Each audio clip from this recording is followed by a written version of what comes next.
Welcome back to Peace Leader Training. We're on step 2. As the word for this we're talking about is mobilization. If you remember step 1, it's foundation. It's a healthy church that leads to healthy mission, leading to every person on mission. And then Acts 1:8, where we do peace, which is personal peace, local peace, and global peace.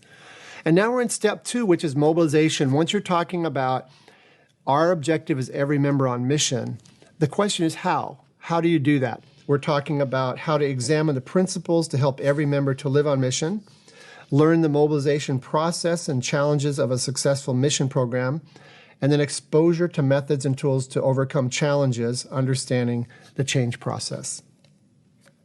The goal is to cast a vision for 100% church mobilization into missions and to develop tools and methods to overcome the obstacles that get in the way for 100% mobilization.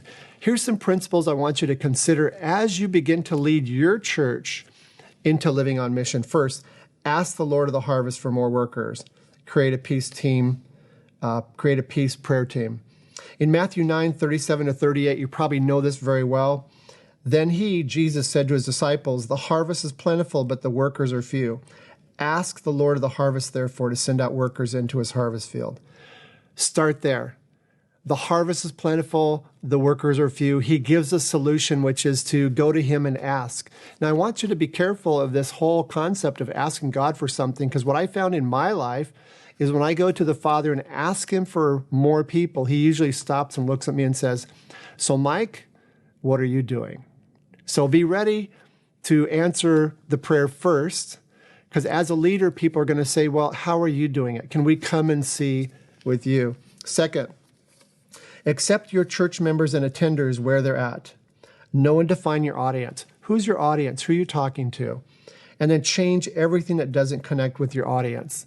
In other words, there's a lot of things that have been done in the past often that don't work anymore. And so find out, as we talk to our audience, as we talk to the people that we're asking to live on mission, is the current communication connecting with them? If they're saying, "Yeah, that's a good idea, but it's not for me," it's not connecting for them. So get ready to change everything. And we're going to talk about how to do that.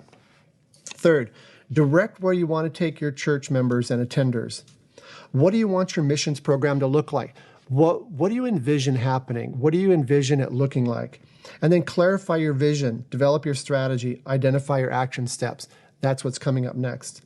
Paint a new picture, help them accomplish their personal goals.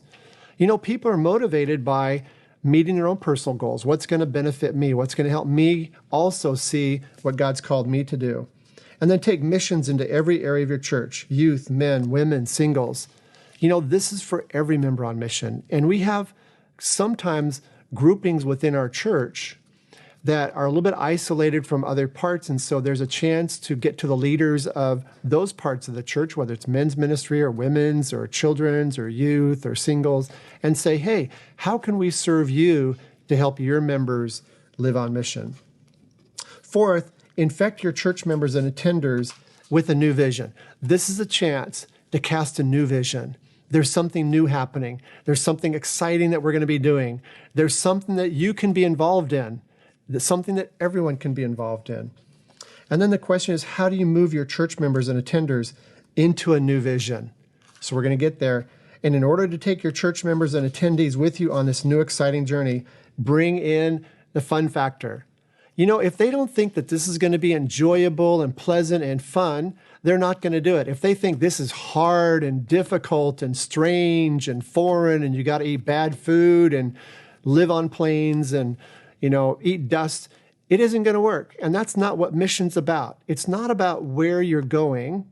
It's really about how you can care about other people. And you know what? It can be fun. One, it's fun by just going with your friends, going with others that you know. And secondly, when you're with people in the community, make it fun for them. They might be in pain or suffering, but you know what? They need to smile. They need to know somebody's hugging them, somebody they can enjoy that's coming, someone that might play a game with them. So make sure you don't leave out that fun factor. Fifth, connect all your activities and promotions together for your church members and attenders. Build communities around places and passions that are led by members. So we're about building communities of our members around places that they want to be involved in or passions they want to be involved in. Some have a passion for orphans, some have a passion for the poor, some have a passion for those who've been left behind in education, or those who've been trafficked, or maybe it's about domestic violence or child abuse. So we build communities around those. And then we say, we're not only members living on mission, but we're member-led mission. And that's critical because the more you can unleash your members to not just do, but lead, the further this is going to get. So we're going to talk about how to do that. So we at Saddleback, we have monthly meetings for our communities where they have food, fellowship, and fun. There's that fun factor again. We celebrate, we talk about what God's doing in the field, and we commission those who are going. So we do community, we do celebration, we do commissioning. That's part of our monthly gathering of people who say, this is my passion, and I want to hang with people that have a common passion. I want to be with them. I want to talk about what can we do, what's coming up, what can I be involved in, and then what are my ideas. And then finally, we conduct annual events for each place and passion. Every year, we have something for our passions and places individually to be able to promote what they're doing. So it might be that human trafficking, there's an annual event, the National Day of Awareness for Human Trafficking in the United States is always around January 11th. And so we find these national days. National HIV/AIDS Day is on December 1st. There's an Orphan Day. There's a Clean Water Day. There's also places. There might be the Independence Day for a country where people want to get together and celebrate. I know for us, it's always Chinese New Year's. We get a lot of people out that care about that part of the world.